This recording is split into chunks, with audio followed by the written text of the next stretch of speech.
What we are talking about is really a relatively modest number of young people who would have the possibility between 18, 30 years old to study, to work, to live in the European Union, in the United Kingdom, but it would be a limited number for a limited amount of time. Let's say 2 years, 3 years, 4 years. So it has nothing to do with migration.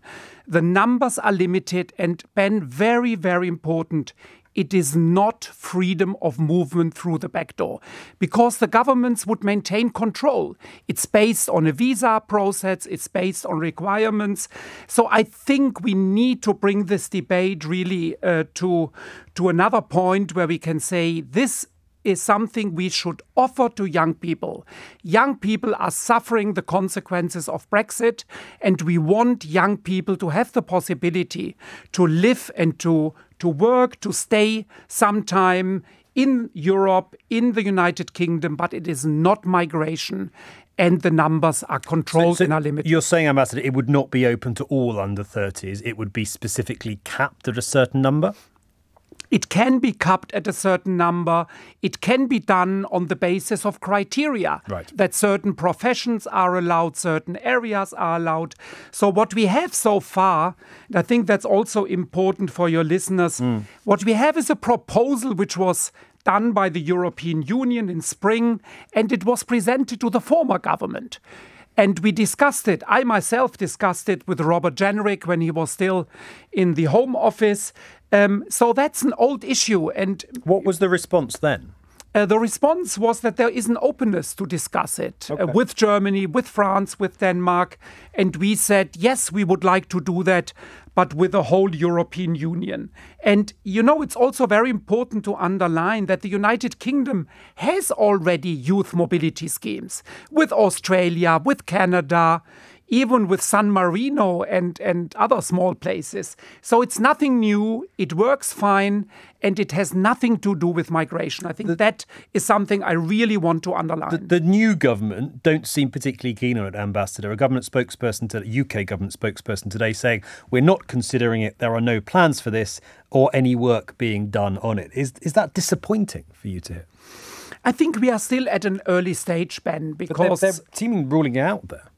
Yeah, I would not rule out anything, and I'm sure the government doesn't want to rule anything out, definitely.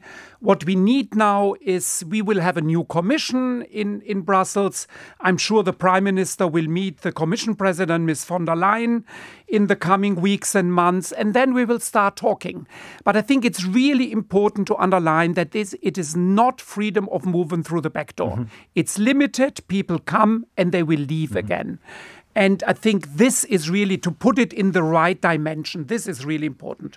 Just lastly on this, Ambassador, have you noted a shift in the position of the new government, an attitude perhaps towards the EU compared to the last government? Keir Starmer wanted to talk about sort of unfreezing the relationship. Have you seen early signs of that? Yes, we had a very successful summit of the European political community in Blenheim, where the Prime Minister spoke about resetting the relationship with the European Union.